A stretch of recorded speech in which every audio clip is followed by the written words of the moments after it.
नमस्कार, आप देख रहे हैं एयर नाउ और हमारा नाम है श्रेया रतन। झारखंड में इस वक्त सियासी अटकलों का दौर चल रहा है। बीते 28 नवंबर से ये अटकलें लगाई जा रही है कि झामुमो बीजेपी के साथ गठबंधन करके झारखंड में सरकार बनाएगी। इस बीच देखिए कि झामुमो के एक्स हैंडल यानी कि ट्विटर में एक स्लोगन लिखा गया कि झारखंड झुकेगा नहीं। इसके कई मायने निकाले जा रहे हैं। आज हम इसी पर बातचीत करने के लिए हमारे साथ मौजूद हैं हमारे वरिष्ठ सहयोगी शैलेंद्र और हर्षित। हम उनसे बातचीत करेंगे कि सबसे पहले तो शैलेंद्र सर, आप ये बताइए कि एक्स हैंडल पर, झामुमो के ऑफिशियल एक्स हैंडल पर ये लिखा गया कि झारखंड झुकेगा नहीं। ठीक यही स्लोगन एक टाइम पे बहुत ट्रेंड कर रहा था जब मुख्यमंत्री हेमंत सोरेन को जेल हुई थी। क्या कुछ कहेंगे कि क्या मायने इस निकाले जा रहे हैं? देखिए, ये समझना थोड़ा मुश्किल ही है जो आखिर किन परिस्थितियों में जेएमएम ने इस तरीके की बातें आज कही है, क्योंकि पिछले कुछ दिनों से ये चर्चा में ज़रूर थी बातें बिल्कुल। जो मुख्यमंत्री हेमंत सोरेन जब बीते 28 नवंबर को जो अपनी उनकी सरकार का इस कार्यकाल का पहली वर्षगांठ थी और उसके बाद से अचानक वो दिल्ली चले जाते हैं पत्नी कल्पना सोरेन के साथ। तो ये चर्चा आई, कुछ मीडिया में ये खबर भी लगी, कुछ अखबारों ने भी ये खबर लगाई और कई वेबसाइटों ने, जो दिल्ली में उनकी गुपचुप मुलाकात बीजेपी नेताओं के साथ हुई है।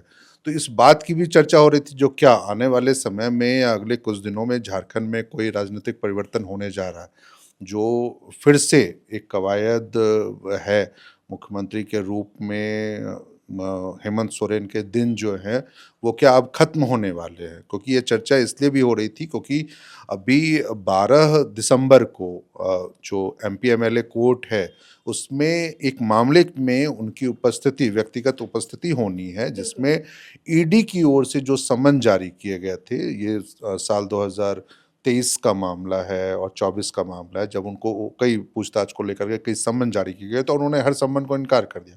तो उसके खिलाफ ईडी ने केस दायर किया था और यह एमपीएमएलए कोर्ट में दायर किया गया था और उसमें ये बातें कही थी जो वो सम्मान के बार बार हेमंत सोरेन इनकार कर रहे हैं। तो उस मामले को लेकर के अभी बीते दिनों झारखंड हाई कोर्ट ने उनको व्यक्तिगत उपस्थिति से जो छूट दे रखी थी वो खत्म कर दी और उसके बाद उन्होंने कहा जो अब उनको उपस्थित होना पड़ेगा। तो 12 दिसंबर को ये सुनवाई होनी है और ये आशंका लगाई जा रही है या चिंता जताई जा रही है जो शायद हो सकता है जो कोर्ट उस दिन अपना कोई एक बड़ा फैसला ले ले या फिर इनके खिलाफ कोई तलवार लटक जाए। लेकिन मुझे लगता है जो ये सिर्फ एक कयासबाजी भर है, बयानबाजी भर है, चीज़ों को मतलब अटकलों को दिखाने का, बताने का एक दौर भर है। क्योंकि देखिए, कोर्ट में आपकी उपस्थिति होती है तो आपके खिलाफ ऐसा कोई बहुत बड़ा, जिसको आप कहते हैं ना, जो हीनियस क्राइम नहीं है जो आपने उनके चीज़ों को इनकार कर दिया पूछताछ पे या उन्होंने समन जारी किया और आप पूछताछ के लिए कोर्ट में जाएंगे।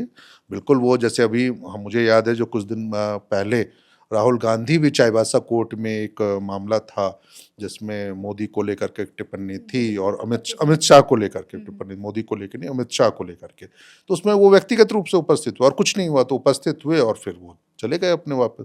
सर, जैसा कि आपने कहा कि अटकलों में उतना दम नहीं है, ऐसा आपका मानना है। लेकिन इस बीच ये भी चर्चाएं हैं कि 12 दिसंबर जो है वो झारखंड के लिए बहुत ही महत्वपूर्ण रहने वाला है, क्योंकि एमपी एमएलए कोर्ट उस दिन सुनवाई करेगा हेमंत सोरेन को लेकर के। लेकिन इस बीच ये भी कहा जा रहा है कि कल्पना सोरेन मुख्यमंत्री भी हो सकती है। तो इस पर आप क्या कहेंगे? मतलब आपका क्या ओपिनियन है? देखिए, ये कल्पना सोरेन मुख्यमंत्री होंगी या नहीं होंगी, कौन उनको बनाएगा नहीं बनाएगा, क्या राजनीतिक बदलाव होंगे, ये चीज़ें तो तब आएगी ना जब उनकी उनकी गिरफ्तारी को लेकर के या उनकी दूसरी चीज़ों को लेकर के उन पे कोई तलवार लटके। अभी तो स्थिति ऐसी कुछ है नहीं, क्योंकि आपको सिर्फ अपनी सुनवाई को लेकर के, जब कोर्ट में वो सुनवाई होगी 12 दिसंबर को, उस समय सिर्फ मौजूद रहना और आपके ऊपर मान लीजिए जो आरोप लगाए वो आरोप तय भी नहीं होने हैं। अभी तो आरोप भी नहीं तय होना, आपको सिर्फ उस सुनवाई के दौरान आपको अपना पक्ष रखने के लिए आपको कोर्ट में सिर्फ मौजूद रहना, आपकी ओर से आपके वकील कोर्ट में आपका पक्ष रखेंगे, आपकी सिर्फ सशरीर उपस्थिति एकमात्र जरूरी।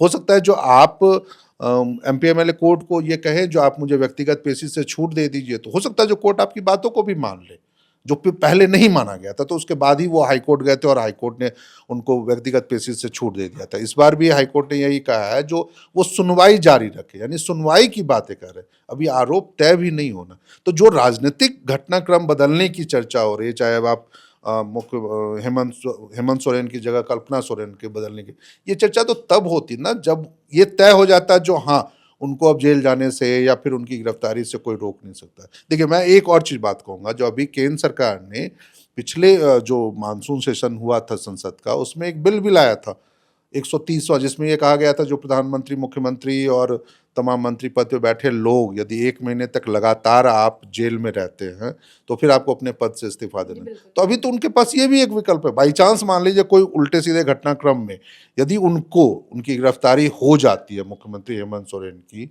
तो तब भी वो इस बात के लिए निश्चिंत रह सकते हैं जो नहीं, वो मुख्यमंत्री पद से इस्तीफा नहीं देंगे यदि उनको 1 महीने तक जेल से रिहा नहीं, और यदि उससे पहले वो जेल से रिहा हो गए, जमानत मिल गई, तो वो ऐसी भी स्थितियां पड़ जाएंगे। तो इसलिए राजनीतिक बदलाव को लेकर यदि कोई कुछ देख रहे हैं ना, तो मुझे लगता है जो बहुत जल्दबाजी हो रही है उनके जो भी झारखंड में राजनीतिक घटनाक्रम है, या दूसरा एक और महत्वपूर्ण बात, देखिए मैं ये कहना चाहूँगा उसमें, जो बीजेपी के साथ उनके जाने की जो अटकलें लगाई जा रही है ना, मुझे लगता है ये बहुत ही एक राजनीतिक तौर पर झारखंड के परिप्रेक्ष्य में, हेमंत सोरेन के परिप्रेक्ष्य में, ये बहुत ही बचकाना सा एक आकलन है, क्योंकि हेमंत सोरेन की जो छवि बनी है, हेमंत सोरेन को जो दूसरी बार लगातार सत्ता में वापसी का मौका मिला, वो बीजेपी के खिलाफ ही मिला है।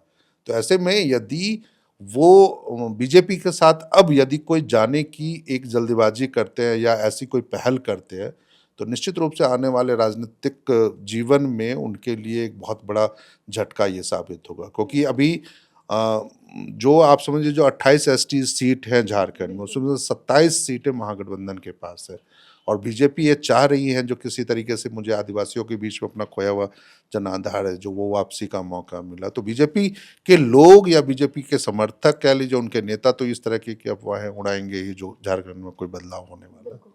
तो देखिए, इनका मानना है जो भी अटकलें लग रही हैं या फिर 28 नवंबर के बाद से ये लगातार कई मीडिया रिपोर्ट्स में ये दिखाया गया कि झामुमो बीजेपी के साथ गठबंधन करके झारखंड में सरकार बनाएगी। जब वे दिल्ली गए थे हेमंत सोरेन पत्नी कल्पना सोरेन के साथ, तो ये भी खबरें चली कि वे बीजेपी के शीर्ष नेताओं से मुलाकात की। बहरहाल, हम हर्षित से भी बात करेंगे। हर्षित, आप किस तरीके से देखते हैं झामुमो ने जो ट्वीट किया है कि झारखंड झुकेगा नहीं, इस स्लोगन को आप किस तरीके से देख रहे हैं? क्या इसके मायने लग रहे हैं?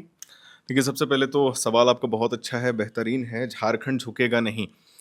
मैं पहले प्रश्न पे वापस आना चाहूँगा, जो प्रश्न आपने सर से पूछा था।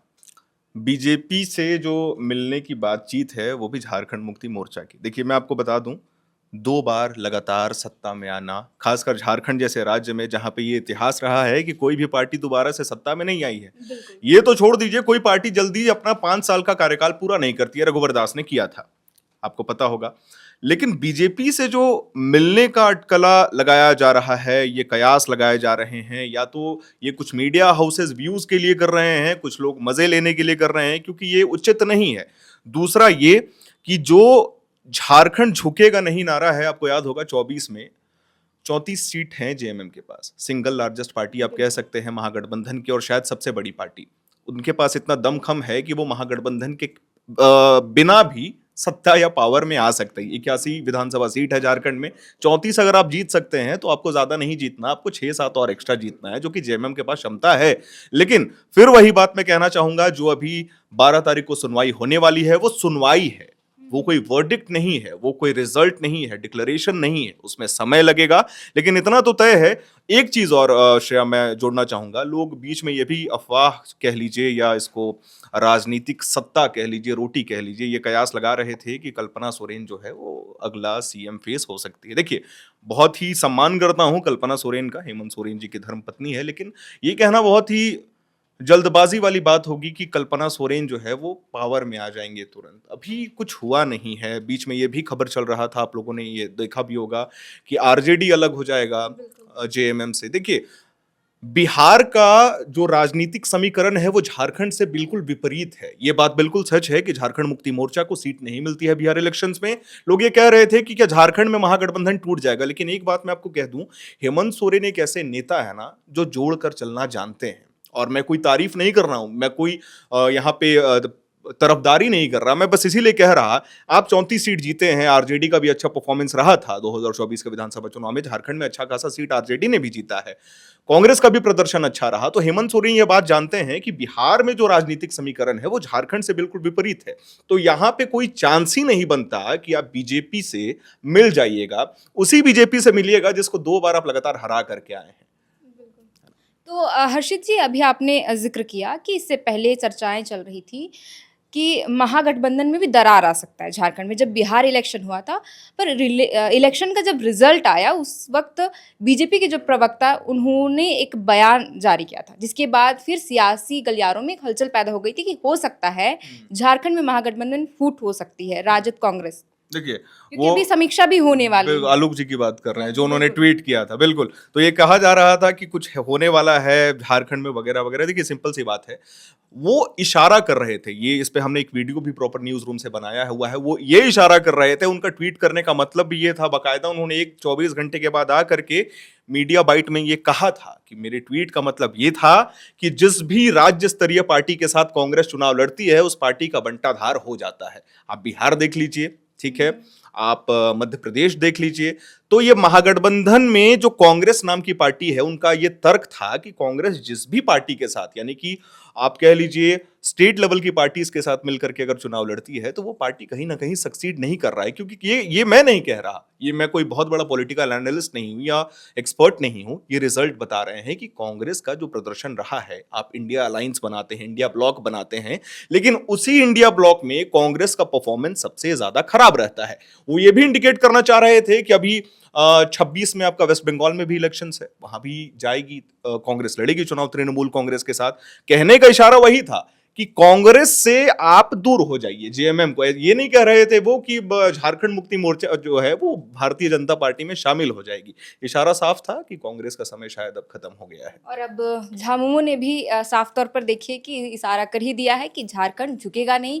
यानी कि जो भी अटकलें लगाई जा रही थी बीते दिनों से कि झामुमो बीजेपी के साथ गठबंधन करके सरकार बनाए या फिर महागठबंधन में दरार आई, ऐसी कई खबरें भी चली थी, लेकिन इन सभी अटकलों को विराम लगा दिया गया है। झामुमो ने थोड़ी देर पहले एक्स हैंडल पर एक स्लोगन लिखा, झारखंड झुकेगा नहीं। इसके कई मायने निकाले जा रहे, लेकिन हमने बात की अपने सहयोगियों से, वरिष्ठ पत्रकार शैलेंद्र सर से और हर्षित सर से।